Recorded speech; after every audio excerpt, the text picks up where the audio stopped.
Welcome back, everyone. Next episode, Three Dudes in Grad School. Me, myself, Adam Tobin, Antonio Carvelis, Grant Johnson. Grant, who do we have with us today? Today we are welcomed by our good friend, Dr. Stephen Bennett. Welcome. Yeah, thank you guys. It's an honor for me to be here, and I'm excited to chat it up with you guys. So let's go.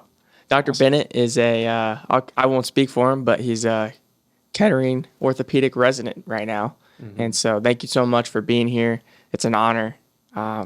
We're blessed by your presence, man. Fill us in. Yeah, no, it's an honor for me to be here. So exactly like you were saying, Grant, fourth-year resident in orthopedic surgery over with Kettering Health and formerly known as Grandview over in Dayton, Ohio.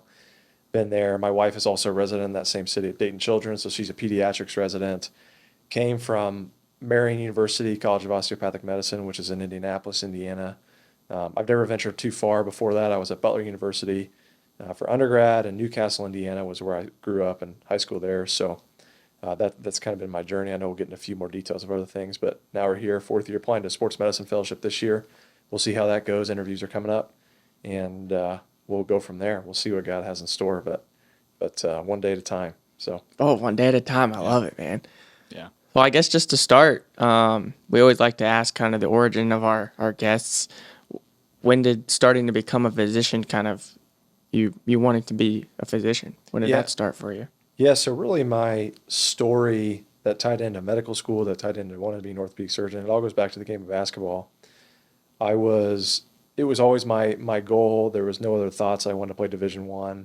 I grew up in Newcastle, Indiana, which has the largest high school gym in the world for basketball. It seats almost 10,000 people. It's a basketball town. My dad was a high school basketball coach, and that was my dream. And I had earned some Division I scholarships, and I eventually got hurt. I tore my ACL and my meniscus. Unfortunately, that same day I tore my patellar tendon, and so I ended up having 3 surgeries, a year-long of rehab. I missed a whole season, missed a whole travel summer of AAU, and I lost every single scholarship. And I actually, speaking of Miami, Ohio, in a big game today, they were my very last, at the time, scholarship that I had. And their coach, unfortunately, passed away. And so a new coach came in, and then the one scholarship I had left, they took it away. So it was this weird time. But through those injuries, I developed a bond with my orthopedic surgeon that helped me continue to play on into college. And it wasn't the fact that, I do like working with my hands. I do like, the opportunity to fix things, but it was really the bond that I developed with my surgeon that allowed me to continue my dream, right, to go after college basketball. I won't get into all those details just yet, but it was about my second year of undergrad. I was like, hey, I think this is what I want to do. I'm doing everything I can to live out my dream. And my surgeon is the one who got me here. That appreciation, that bond, what he did for me, I was like, I want to be able to do that for athletes and patients. So that was really when I decided, probably second year of undergrad, that I wanted to pursue medical school. So that's awesome, man. What a story. That's great. So you played, you went to Butler. You ended up playing basketball at Butler, correct? Yes. So how was that doing pre-med? Like, I can't even imagine. Like, you usually see, like, a lot of people that are in athletics, and, I mean, I guess D1 athletics specifically, they don't, usually anyway, they don't do, like, pre-medicine or that difficult of a major, or they don't really know they want to do that. So how was that workload with all the hard classes and obviously a lot of practices and stuff? Like, did you have time for it? Like, what did that look like?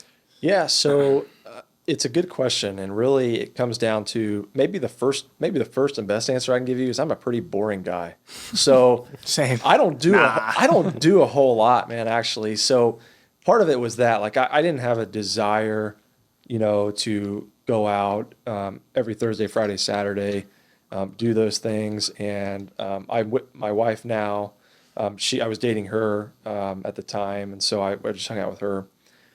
And so that was a helpful part of it. But a lot of it was just sacrifices I made. Like, if there was things I could have done, I just chose not to. I just chose to study on the bus rides, on the plane rides. I chose to study.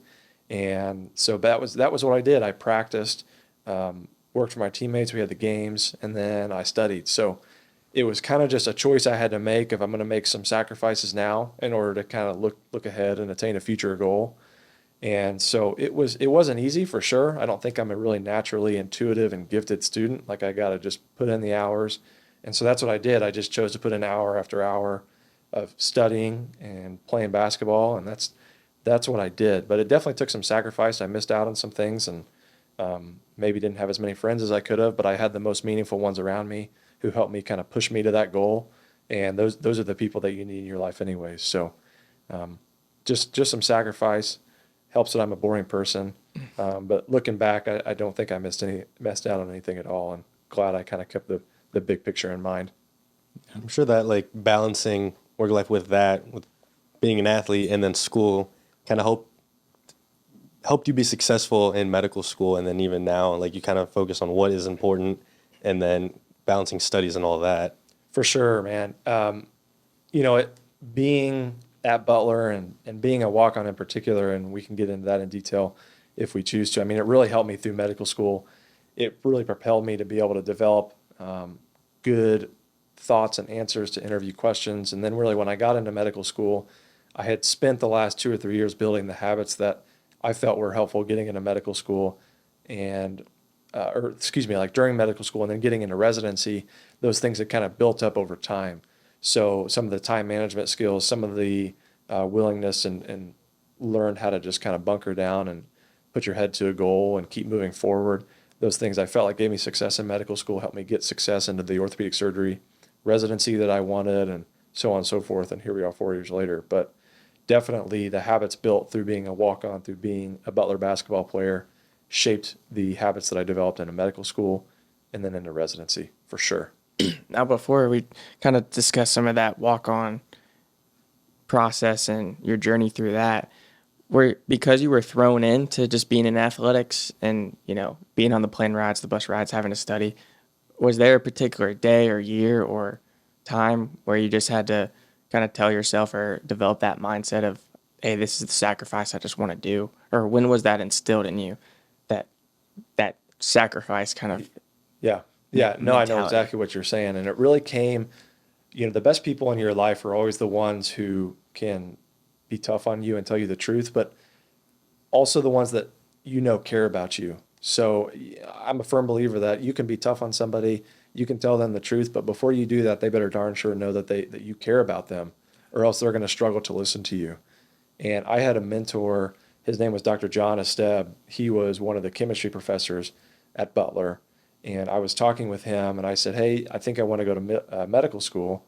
And he said, hey, listen, I think that you can do that, but right now you have a 3.1 GPA. This was to start my second year of school, and you have a 3.1 GPA. That's not going to be good enough. And I just want you to know that. And I was like, you know what? You're probably, not probably, you are right. I'm looking at these websites. I'm trying to decipher what kind of candidate I am.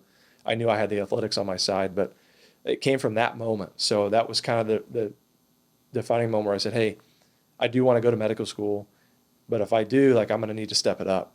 And we all have those kind of decisive moments in our lives, and it's a yes or a no. And if you want it bad enough, you can make it happen. And so that's when I said, okay, I need to do that. That next semester, the only 4.0 in Dean's List I ever got of undergrad, but that helped boost me.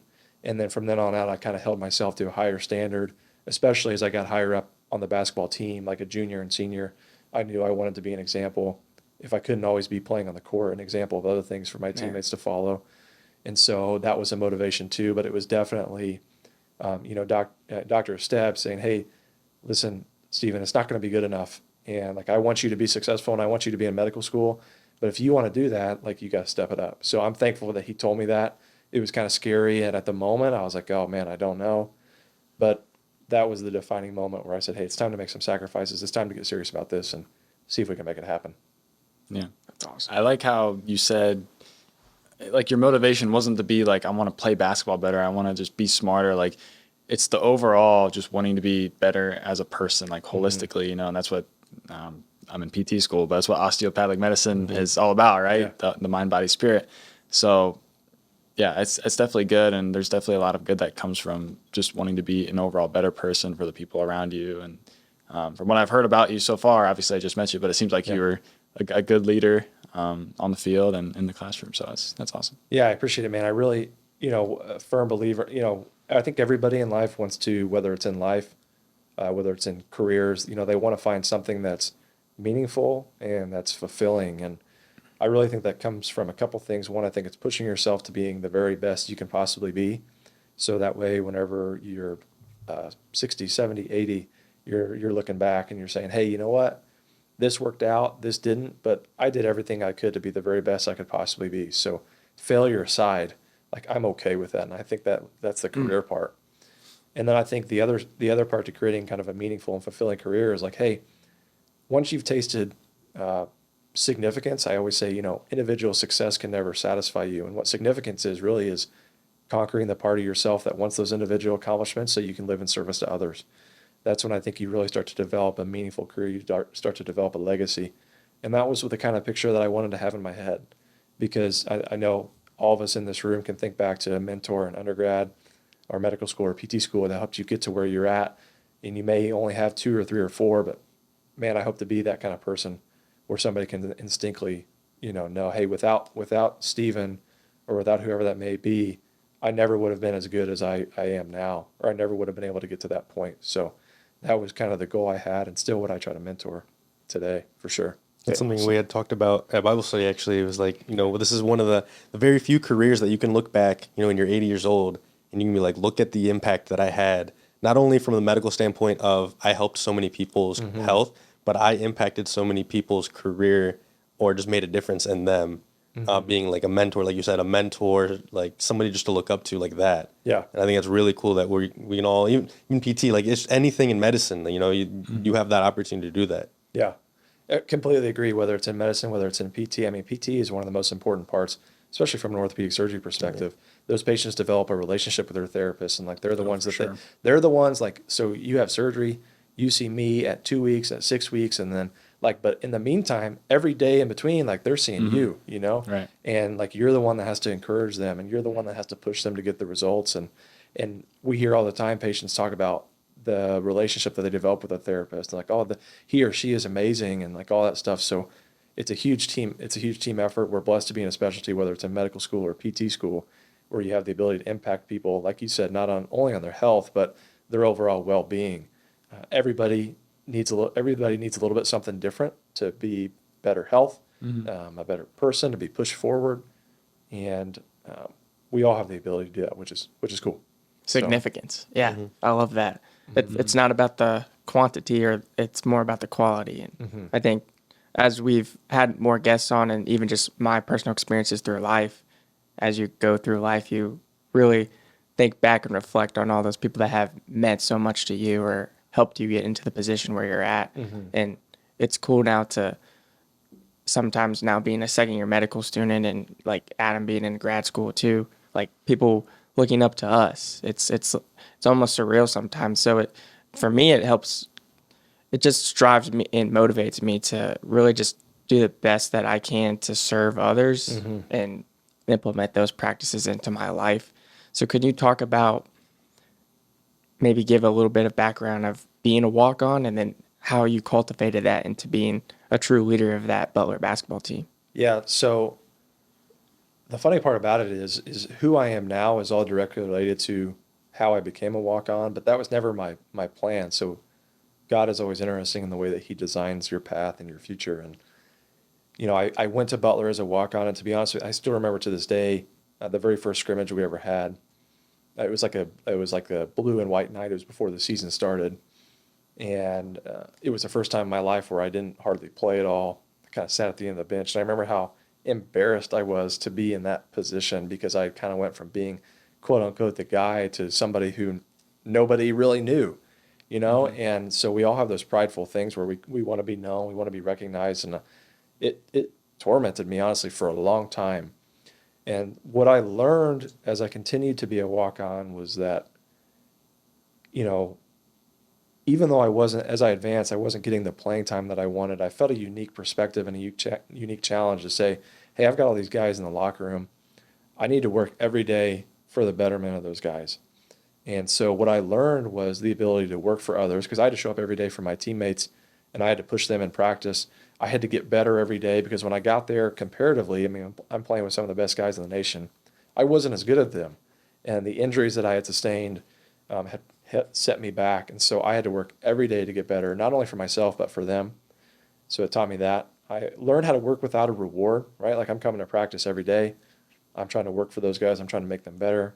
Game time comes, like I'm just sitting there, right? So it taught me how to work without reward day after day. Really, it took 3.5 years to earn a scholarship, and I eventually did, which was awesome. But I learned how to. I mean, it took a long time. It took years, which I hadn't experienced before. And then really it taught me to be accountable. It taught me to be reliable, but not to go on a tangent. I mean, it really taught me to lead. So as I got into that senior year, my senior year, luckily I was, one of the things I'm most proud of that I've talked about before is just, my teammates chose me as to be a co-captain with my other teammate, Andrew Travis. It wasn't because I was out there averaging 25 a game. It wasn't because I was Big East Player of the Year. It was because they knew I cared about them. Yeah. And I did everything I could to make them better, whether it was if they needed a car ride somewhere, if they needed a conversation, if they needed somebody to rebound for them, whatever they needed, I was willing to do that for them. And so the fact that my team, it wasn't because I was a senior, like in the coaches, it was my teammates, it was nothing else. And so what I realized in that position then, and something I kind of coined as individualized leadership now, is that, hey, there's 15 guys in that locker room. Every single one of them needs something a little bit different in order to be the best that they can be. We're all brought up differently. We all think differently. We all learn differently. And so I realized that, say, hey, like, Grant, you may need a little bit of like love tough before tough love. Like you need to be encouraged before I tell you the truth. Or Antonio, you need to be a little bit tough love. Like I need to be hard on you and you're going to respond. There's 4 of us in here and we all think a little bit differently. So as I took that kind of captain role, I was like, I need to figure that out. How are they motivated? How they think? So that's really translated into everything that I do now, and the passion I have for leadership, because I think John Maxwell would say, everything rises and falls on leadership. And so being a walk-on has really shaped all those habits and cultivated who I am and what I'm passionate about today, really, even though it was never in the original plan. And I think that translates well into the leadership role, especially being an orthopedic surgeon, and recognizing that it's not just a one size fits all. Realizing each need of each person. Yeah. Literally in the knee, one size fits all. Yeah. But still. Yeah, so it's cool, in surgery, whether you're in therapy. I mean, everybody's got a role, equal value, but different roles. And so you got to understand, as a surgeon, you have a surgical tech, you have a circulating tech, you have office staff, you have OR staff. There's so many people that you have to interact with in order to be successful, and the least important person is you. And so any conversation that you have, any interaction that you have, the task at hand, it's never about you. It's about the impact you can have on somebody else, or how can I help them be better to help the overall group be better for this patient. So there's a lot of unique principles of leadership that I apply as in anything. Same thing with PT. When you're working with your patient, if you see 10 different patients during the day, they all need something different. And so to motivate them to get to that next hurdle, that next step, or back to where they want to be. So I think there's just a lot of principles in that individualized leadership that can help you have a more meaningful career and to help those around you be more positively impacted. Yeah, I like that you said that it's not about you. You're the least important. It's the goal and the whole group, and what you want to attain is the most important. I like that. It's almost, as we talk about a lot as just being Christians, is it's bigger than ourselves. And being on a basketball team or being in a residency, like, it's bigger than ourselves. We have to serve other people, and that's what Jesus did. And so why can't we attain to try to do something similar in our life? That's what I was thinking. I had 10 different thoughts as you were talking, but almost all of them went one ear out the other. I just completely forgot. But one of them was, I had a very similar experience. I played soccer at Defiance, and coming from a place where you were really needed on your team, for your skills and abilities, and then going from not too much playing time and everything, all the COVID fifth year stuff and whatever had something to do with it. But really having a purpose was something that just felt like I didn't have on the team. But you kind of have to think all right, maybe it's not scoring goals, maybe it's something else. And it kind of switches your mindset and switches your thinking into kind of like what you said, you are it might seem like you're the least important, but what can you do for your team that to help the common, just reach a common goal, you don't need to be playing to be a leader, I guess is the big picture I'm trying to get at. But yeah, absolutely. And that was something I took pride in. Same thing my senior year, man. And the relationships that you can develop through that, if you have that passion for people, can last a lifetime. So I think that's the most rewarding thing. When you start to continue to advance, you'd be like, oh, when I got accepted into PT school, or when I got accepted into medical school, that was an awesome day. That was amazing. And then you get some time down the road, and it's like, well, like, is that it? Like, is that these accomplishments? Like, I'm on to the next. I'm not satisfied, but it's the meaningful relationships that you develop, the positive way that you impact people. That's what will ultimately bring you the fulfillment, because those accomplishments, you get them one day and they're gone the next, and it's on to the what can I do more. You see that with athletes a lot as they reach the end of their career, especially professional athletes. You saw, like with Kobe, before he passed away, he started to invest so much in other people, because you can win 5 NBA championships, you can hold this record or that record, but those eventually fade away. And it's like, well, what did I do for other people at the end of my time? When you get to if you're lucky enough to live 60, 70, 80 years plus, what did I do for others? Because you're not going to remember very much the accomplishments you had yourself. But when the people say, hey, I never would have been who I am without that person, that's what leaves a legacy. Yeah. I once heard, like, you never know who's watching, you know? So, like, your impact with somebody on a day-to-day basis, it could maybe even mean more to them than to you. So you have to have that always in the back of your mind. And it's, like, helps me, once I heard that, have an even bigger heart for people, and just understanding that it really is bigger than ourselves. But maybe you could touch on how you cultivate leadership utilizing your faith. You know, you're pretty strong in that, and Yeah.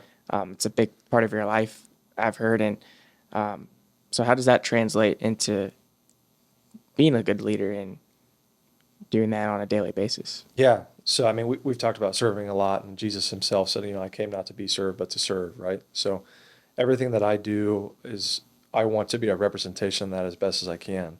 So serving others for sure. And then just a general, I think, kindness to whomever it may be. I'm kind of notorious, and I'm by no means perfect, and this is just one thing that's kind of a strength of mine, but I'm kind of notorious at my institution for being this super kind, this super nice and even-keeled guy.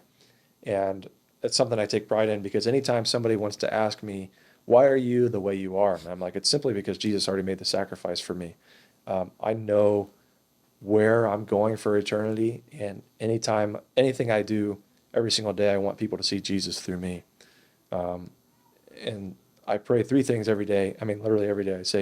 I say, Jesus, help me to be a man whose heart is after your own. I think the way he talks about that with David is the ultimate compliment.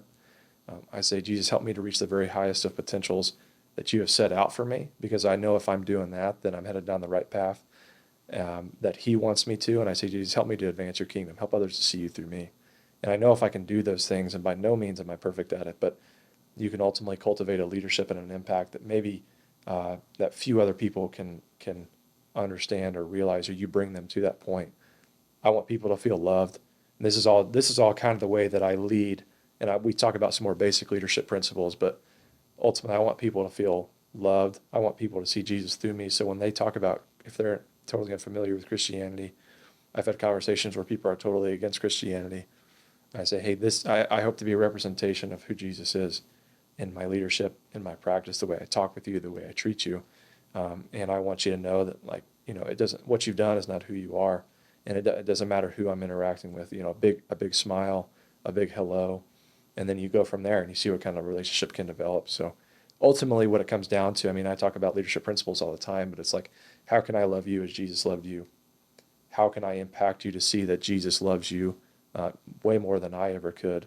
And how can I bring you to Christ? So I know if we can do those things, because that's what we're called to do. I mean, the Great Commission, and there's different ways of going about it. But if you can do that and bring someone to Christ, that's the ultimate goal, right? That's the ultimate mission. And so hopefully the everyday habits and the way that you interact with people and the way that you talk with people and the way that you treat them and the sacrifices you can make for them, the day that comes when they say, hey, I'd like to learn a little bit more about this. They say, hey, maybe I can go to Grant, maybe I can go to Stephen, maybe I can go to Adam or Antonio, and they can tell me a little bit more about it. So that's the ultimate goal. And so faith is the biggest part of everything I do and why I do it. And I can only hope that I have the boldness and the faith to follow God's will to reach what he wants me to reach. So I'm ready to run through a wall. Yeah. Dude, that's what I was thinking. Like, ready to go. Plant the seed. it makes me think like we got eight final we talked a little bit about before we started this podcast. Yeah. Like, I know you guys are about done, but we got 2 days until like 2 finals a day starts for the next 4 days, like 8 finals. And it makes me think like studying alone makes me feel a lot better than studying with other people, because a lot of other people just make me more stressed with like the stuff. I don't know if you get that a little bit. Same. Or Yep. if they're like really stressed, like it naturally like takes off on you a little bit. Absolutely. So like when I'm around people, how can I? It got me thinking like, how can I be the person to just like, even though I'm stressed, like how do I smile through it? How do I be the guy that's like put on, I don't want to say a fake face, but like a face that just comforts everyone to make them think like no matter what, like it's gonna be all right. Yeah. So Absolutely. And it's really all those small moments that will define the big moments. So it's like who you are on an everyday basis leads up to the big conversation where you say, hey, like, hey man, I got a Christmas service that I want to go to. And it's like, well, hey, I've seen Adam all these months. Like, I've seen the joy that he has. I've seen the kindness that he has. I've seen the sacrifice he's willing to make for me. Like, I wonder what that's all about. Right. So it's Yeah. like all those small moments. It's just like, how can I represent you more, Jesus? And then when the big moment comes, you've done everything you can for them, or it may be years down the line. You got to have this like longevity picture, but I think that's a great perspective to have, dude. And the more that, you can do that when those big moments come, you hopefully capitalize them and exactly as we're commanded to do. So, I don't want to talk for Antonios here, but like we've been able to cultivate a nice Bible study here at medical school, and it's just been amazing to see the growth and just how people are just continuing to lean into him and just find out more. But one of the like best things that happened the other night was this guy. He has never came, but he just showed up, and just the way that he was talking about Antonios and it was just very kind, very grateful. But like it's those moments as I've developed and tried to strengthen my faith, is like that's what we're supposed to do. It's just how can I be a little bit better each day, so then maybe somebody's looking out and then they'll gravitate towards me, which then it's my job to be the vessel and yeah. display that. So I just wanted to I was thinking the exact to same say thank thing. you for doing that, man. When you were It's big. talking about being that representative so people can cultivate and basically spread your own light to other people, and I was thinking about that. Shout out Jake Fry, he's the Jake first Fry, year. man. But you don't think about, and that moment really didn't hit me because you see yourself. I mean, we're 25. I mean, we're all young, and it's I still see myself as just the kid still. Yeah. And it's kind of like that transition of I'm 25 now. We're about to be going out to clinicals. We're going to be in that position of other people are going to look at us like we are Yeah. their helper person. Accountable like that. for us, yeah. Accountable. And when Jake said that, it's like you always everybody's watching you. You're kind of in that fishbowl. But it hit me and I was like, wow, like I didn't realize I had that much impact. Yeah. And Grant, I only speak for Grant, but like we had that impact where it's like just our demeanor and how we present ourselves and how we act at school, that would bring somebody to Bible study like that. I thought it was really cool cultivating that. I mean, I had there was a Dublin student, Courtney Dodds. Yes. She was like, that's so cool that you guys have such a big Bible study there. And it's amazing how it's grown. Because last year, I think we had like maybe 4 people that would show up to one. And now I counted, it was 20 in the last one. Yeah. It was like, holy smokes. Like this is. And then we got this guy over here bringing people from his practice, Yeah. and it's just cool how you can bring great. unique people together. So, Yeah. are you able to do that? As a resident, as far as cultivate just time and gathering. Like obviously the schedule's a little different than being in medical school, Yeah. but how are you able to kind of balance life with residency and work? Yeah, I think, and before we move on from that Yeah. last point, I mean, if you look back on the history of Christianity, there's been, I want to say, I think it's 4 so far, maybe 3. There's been 3, like revolutionary, like paths forward with Christianity, and they've always interestingly been kind of spread out 50 years apart. The last one was in 1970. It ended in 1975. So 2025 is going to kind of be the 50-year mark of the next one. So if there's ever a more motivating time to see what God can do, we'll see. There's no guarantee, but Sure. if he stays true to what the 50-ish year mark has been in the past, who knows what kind of revolution might happen in 2025 in a good way. So, but going back to the point of balancing things, that's one of the most difficult aspects of residency for sure, whether we're talking about faith, whether we're talking about relationships with significant others or family. It's a balance. And I think in that profession, to keep in the back of your head, I do have to do everything I can, because whether it's orthopedic surgery in 5 years, family medicine in 3, or internal medicine, like eventually there's going to come a time where I don't have anybody backing me up. I don't have anybody who's going to be able to answer the questions for me. You can get some help, but like people are going to rely on me. So I've got to make some sacrifices in order to be the best that I can be throughout my training for my future patients. But at the same time, like you need, we're built for relationships. So you can't throw absolutely everything on the back burner. And I think that prioritizing some of those relationships and some of those fun things that you're able to do with people will help keep you fresh, help keep you motivated, kind of prevent that burnout. That's kind of the big thing nowadays with medicine. And so I really think it's all just about being, very intentional. The word intentional is a pretty actionable word. Like you have to intentionally spend time with people. You have to intentionally put time forward in your studying, and the studying and the residency training, that part comes easy because you kind of have to be there. That's your job. You're expected to be there. But the intentionality with others outside of that, the intentionality with your own health, the intentionality with going to church as much as you can, or reading, staying in the Word, those types of things. It really is just kind of like a critical portion of your intentionality of goal setting. But it's one of the biggest challenges for sure, and you see that, and it definitely has ups and downs. But you experience it a little bit during medical school too. Mm-hmm. So, What are some practical things that you've done as you've maybe gone through a little up and down as far as keeping you steady, or Yeah. maybe touch on a moment or something? For sure. I don't know if there's a specific moment, but there was a book that I read. It's a very popular book, Atomic Habits. I don't know if you guys have read that. James Clear. Yeah, for God. sure. Colton Nutter. Yeah. Yeah. Fantastic book, but he talks about all the principles, and I wish I was smart enough to remember every single principle on the top of my head, but one of them is make it obvious. So it's like, I thought, okay, every day, where do I go every single day in the apartment or at work, and how can I put something there that keeps me on track? So one of the things that started with that book was like I put my Bible, and I put a book that I'm reading right on my counter, right where I sit and I eat every day, right where I go to hop on my computer every day. So I knew as soon as I sit down, hey, I can take some time to do this. And he talks about in that book too, when you start any kind of new habit, and I think of it all as habits, not to freaking fluff up that book, but he says, hey, when you start, make it super easy, do it 30 seconds or less.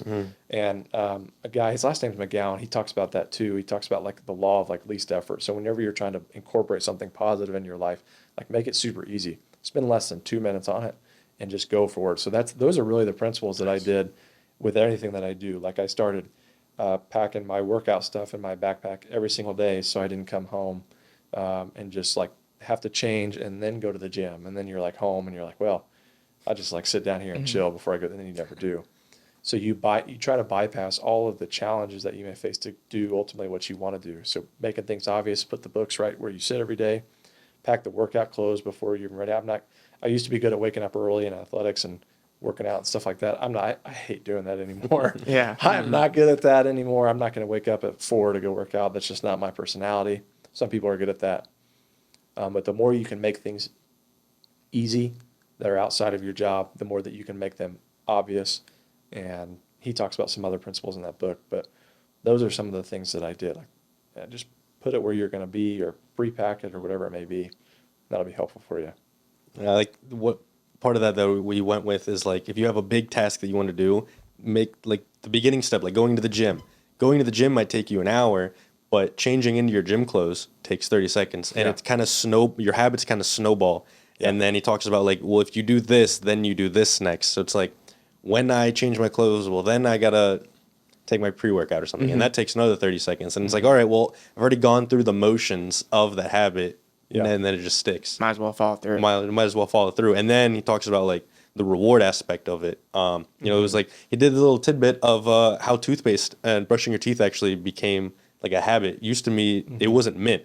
It was literally just the clean aspect of toothpaste. Yeah, it wasn't flavored. Nothing at all. Gotcha. Yeah. And then when it kind of got that minty flavor, you saw that cavities went down, dental hygiene went up, because it was kind of like you're getting something good out of doing a habit. Might as well keep doing it. Because if toothpaste tasted like terrible, I mean, nobody would do it, or it just didn't have anything. You know, I feel like people would just to take care of themselves, but it would be less than it is now. So Yeah, that's a great book. That if anybody was trying to better themselves, that's what I started with. I think that's one of the best books out there that you can. absolutely, So- he has an email get list on too. He sends every Thursday. Yeah, 321. 321s. Yeah, Yep. it's like three. I think it's 3 ideas from him, 2 quotes from somebody else, and like 1 thought-provoking like question Yeah. to try to help you be better. It's Every Thursday. It's a nice email. Yeah, That's sick. yeah, it's a good book. So is that like at the end of the book, you like sign up to receive his emails or something? Or He like just- plugs it in Yeah. every now and then. Yeah. And then Oh, okay. after I finished the book, I was like, well, Might that was as well really do good. it. Like, might as well do it. And he has it at the very end of the book. It's like how to apply habits to different scenarios, like business, family, things like that. More practical. Yeah. I had a basketball trainer once always say, like, if we were ever down big or there was a gap in the game or something, but he was like, how do you eat an elephant? One bite at a time. Yeah. You know, like, you can't just take on this whole task, but it starts with those atomic habits, little by little, until you get to that goal. Yeah, exactly. We always see the big victories, whether it's somebody famous or whether it's somebody we know, but we don't see the hours of mastering the simple things, mastering the boring things, like he talks about in that book. You know, when you become a master of those, it can ultimately lead to the big victories. But it's exactly that. I always say small daily efforts make for big long-term victories, and it's about a continuous persistence, a continuous patience to go after what you want. And those who are the best at what they do, they master those principles.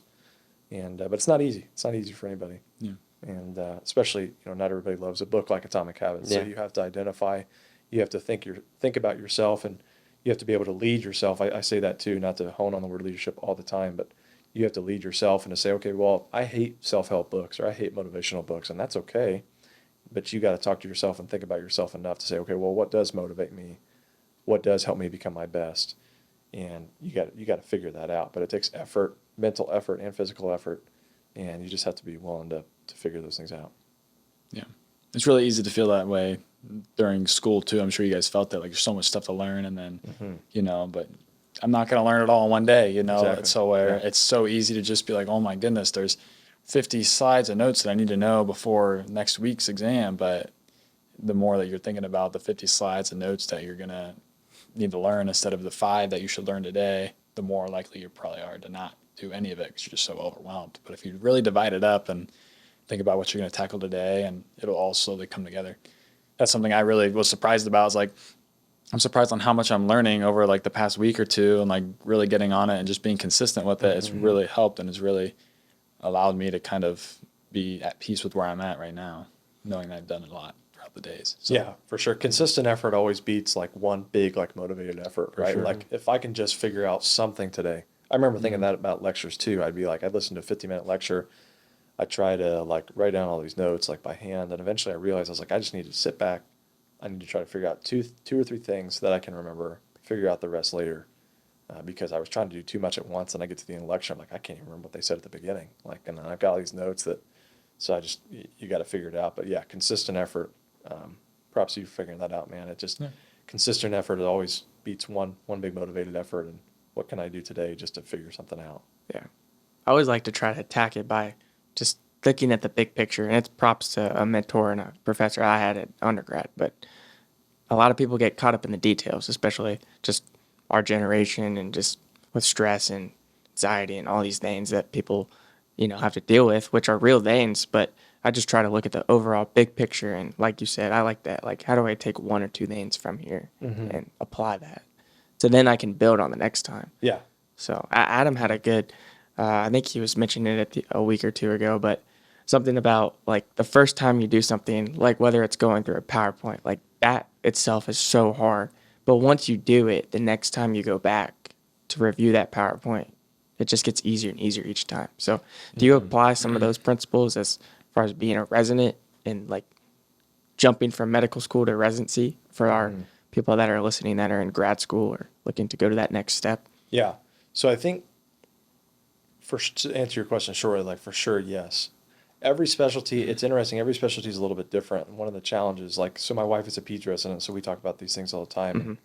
And it's like, well, in her specialty, it's like, okay, how can I learn the principles and then apply the principles to the care, which is true of all specialties. And then I'm in this, like, this surgery perspective, and I'm like, okay, how do I learn the principles of what I need to learn and do that, properly care for people? But then how do I translate into building the skills into the surgical, like the operating room? So it's like two different components.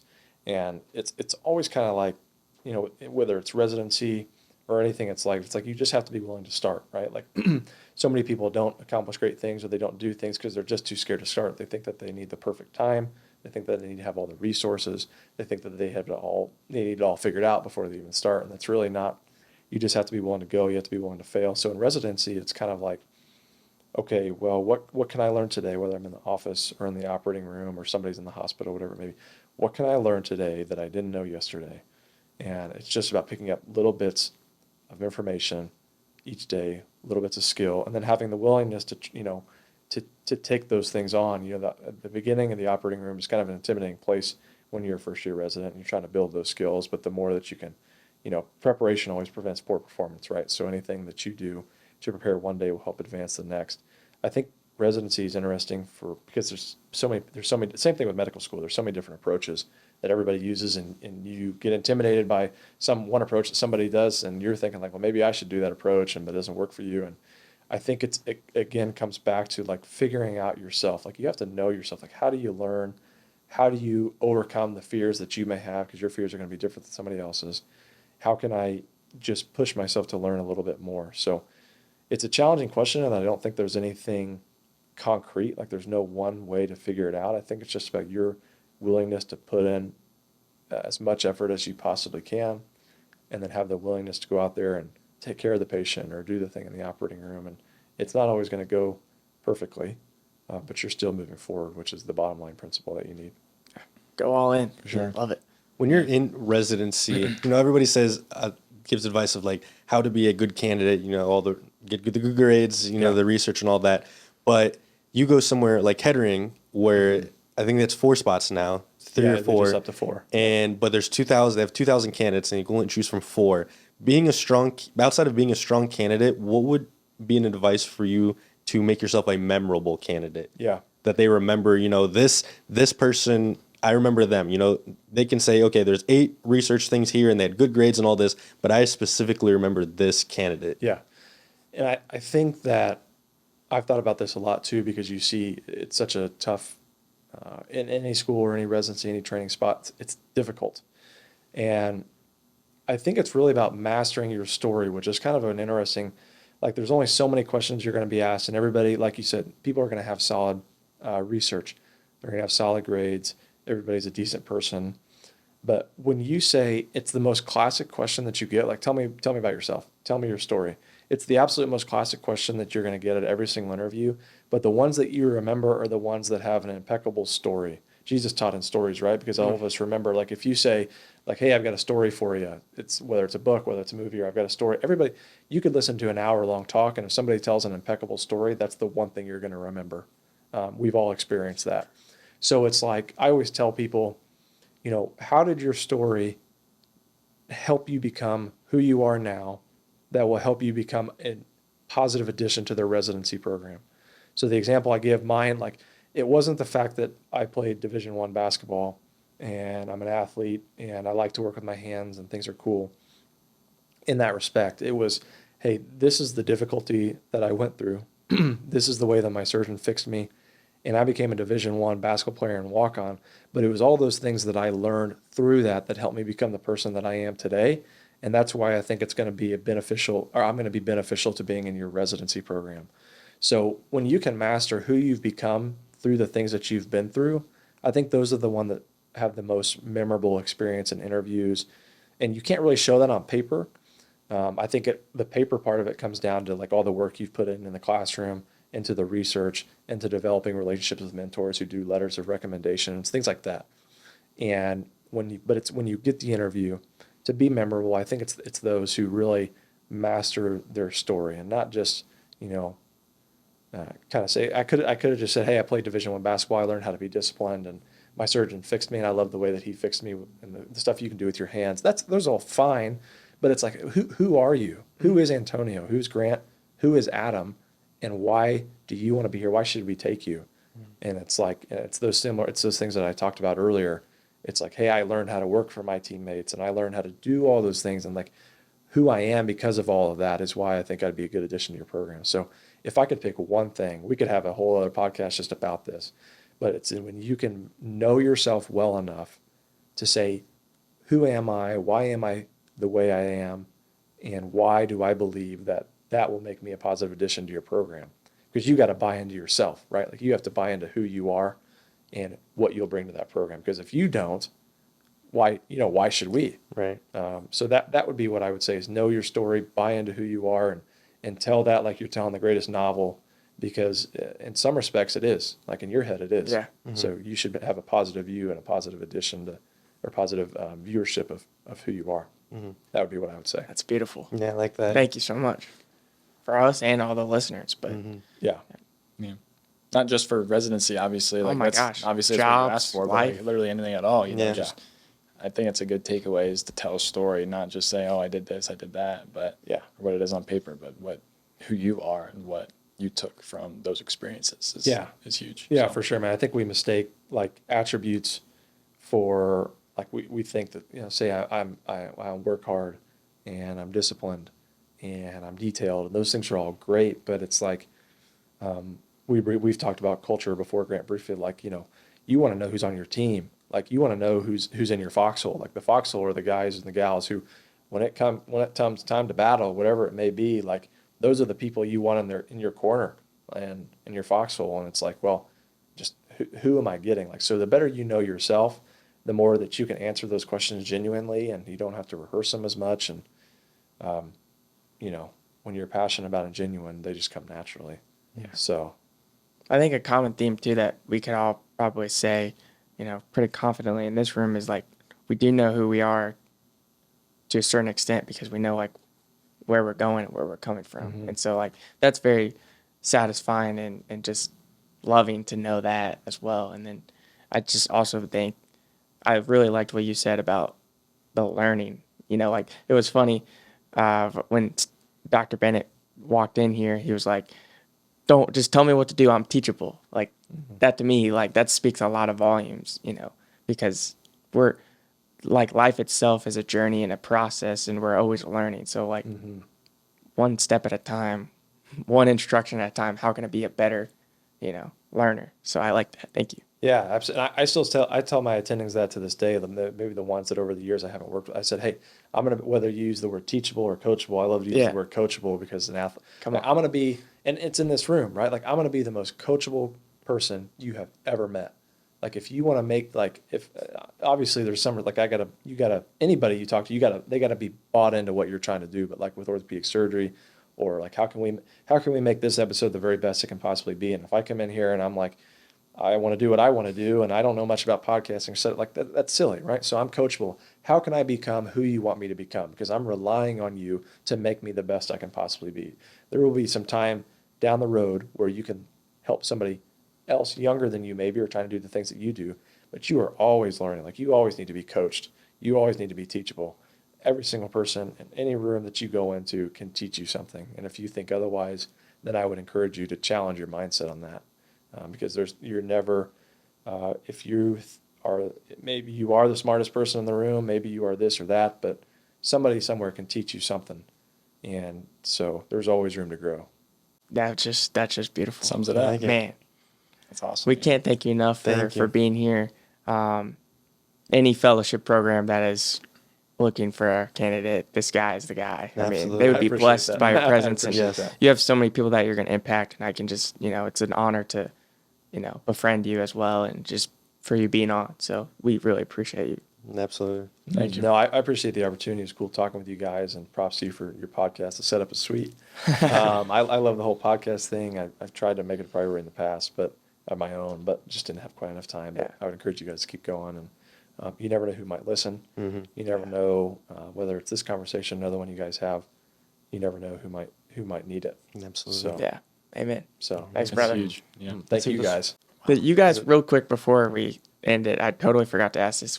For the team that you were on, you guys had a pretty good run, right? Or Yeah, so my sophomore and junior year, we went to the round of 32 in the NCAA tournament. That's awesome. And then my senior year, we went to the Sweet 16. Oh, that's awesome. And we ended up getting beat by North Carolina, who went on to win it that year. So I guess if you're going to get beat by somebody, at least it's them Hey. who won it. So, still, if we wouldn't have run into them, who knows how far we would have went. Yeah. But those were all special seasons. My senior year was my favorite, as most senior seasons are for most people. But the relationship developed with my teammates, and that year was pretty awesome.